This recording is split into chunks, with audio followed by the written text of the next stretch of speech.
In this video, I want to talk about how generative AI tools can lighten your workload for learning design and digital content development. So let's say you want to design a blended learning experience. And to keep it straightforward, what I mean is that there will be an asynchronous, self-directed, individual learning component and a synchronous, in-person group learning component, and they'll be explicitly linked together.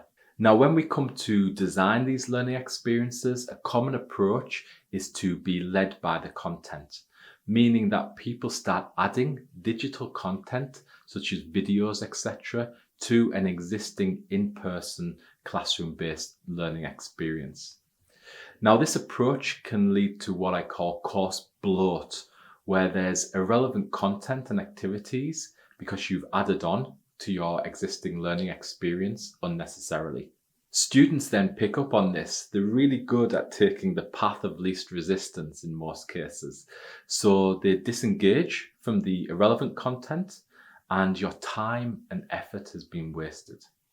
So what's the alternative and how can generative AI tools help us out? Before I dive into the following example, just a side note on the terminology that I'll use. I'll talk in general international terms.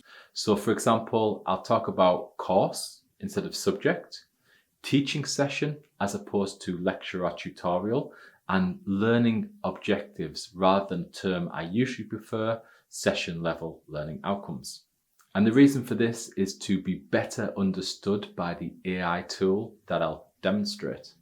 Okay, before jumping into how these AI tools can support our blended learning designs, let's talk about the approach that's not content-led. An alternative is an outcomes-focused approach. Now, this is a great approach for many reasons, but it puts people off because it's time-consuming initially in the planning stages, as you need to start ensuring you have well-crafted, clear, measurable learning outcomes from the course level down to your weekly individual teaching sessions. So it takes some time to map these out, but having these learning outcomes well defined will help you make decisions related to what summative assessments are appropriate and what content and activities are needed in your course. And importantly, for blended learning, these well-defined outcomes will guide you as to where certain content and activities will be delivered in the asynchronous or synchronous environments. And we'll come back to this in a moment. Okay, so as far as our workload goes in a regular approach to an outcomes-based design, we'd need to take the following steps. So step one would be developing course level learning outcomes, or at least ensuring the outcomes you have are clear and measurable. So this means not having verbs like understand or learn in your outcomes or having multiple verbs, because it makes it difficult to measure explicitly what successful achievement looks like. Step two then would be to identify appropriate summative assessments that are related to your course level learning outcomes. Step three would be developing learning outcomes or objectives for your individual teaching sessions that all link up to your course level learning outcomes. Step four would be identifying which teaching session objectives can be delivered in the asynchronous or synchronous environment. And the tip here is that lower order thinking can happen in the asynchronous environment and higher order thinking is best supported in the synchronous in-classroom environment.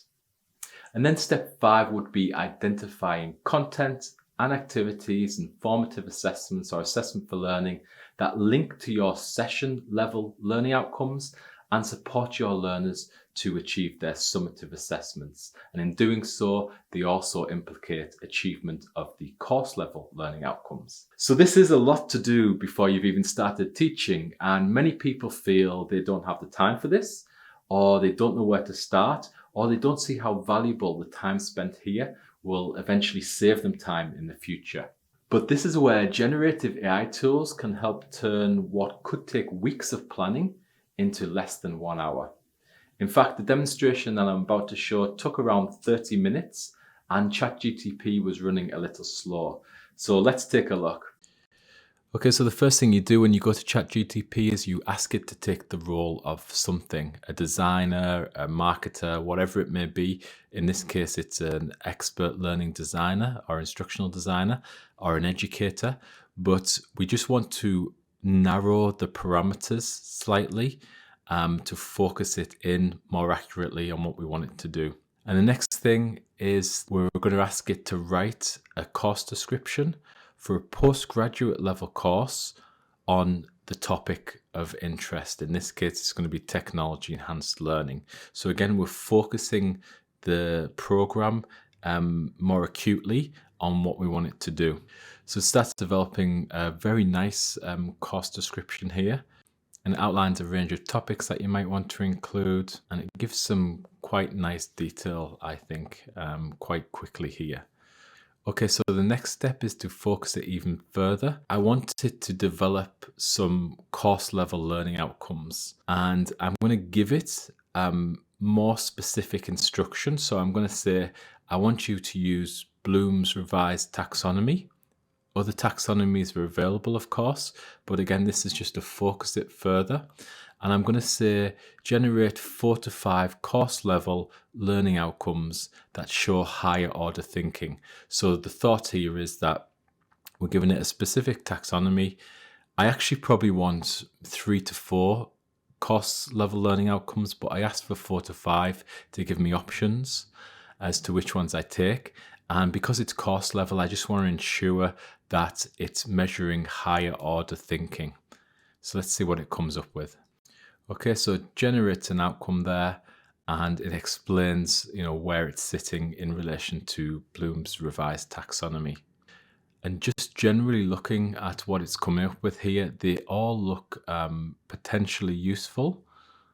Obviously, you would need to tweak them, and that's with any of this content. You don't really want to copy and paste it into your subject outline, for example, or into your syllabus, but you can use it as a starting point that you would tweak to your specific needs. Okay, so then the next step is I've got these course level learning outcomes. Now I want to align creative assessments, and specifically creative summative assessments, to these learning outcomes. So I'm asking it to give me some ideas of what I could do from the assessment perspective to achieve these course level learning outcomes. And again, it's given me some quite nice ideas there. So now I'm going to take one of these course level outcomes and I'm going to copy it.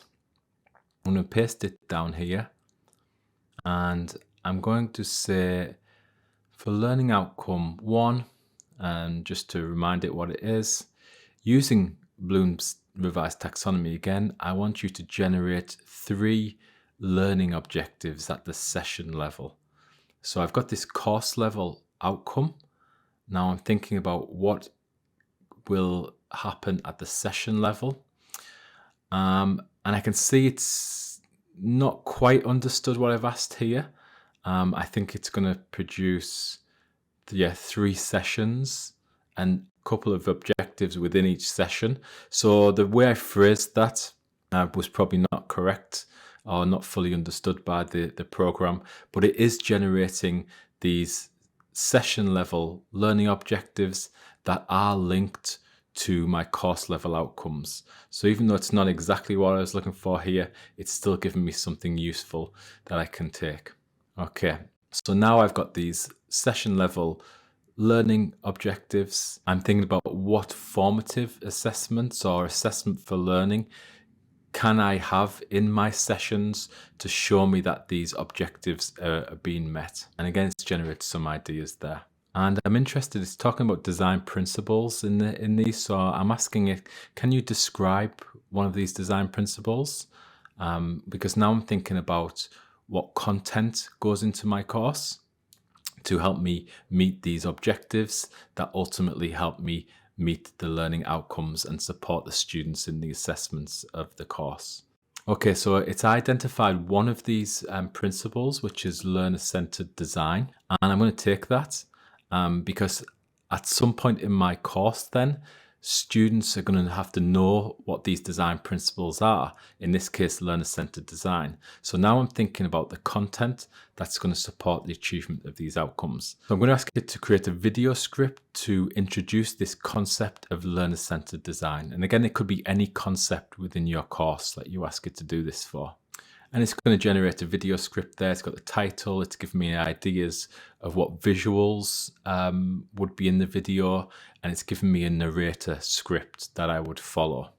So that's basically, in a very short space of time, it's given me a nice starting point, a nice outline of the course design. So it's got the course level learning outcomes. It's linked it to appropriate creative summative assessments. It's developed some session level learning objectives. It's given me some assessment for learning or formative assessment ideas. And it's giving me ideas for content in the course in the form of a video script that introduces some course concept. Now, I'm going to take that a little step further by copying the script. I'm just going to paste it in Word here. And then I'm going to use an additional tool. So we've been using ChatGPT. I'm going to use a tool called Lumen 5. And I can create a video very quickly. And by choosing a template, and I'm going to paste this script. So I'm going to just select all, copy, and paste that. And then this software is going to generate the images that are related to this script. So this is the free version, so there's a watermark in the background, but you get the idea. So just very quickly and easily, a video is generated related to this script. And I can quickly, swap things in the design.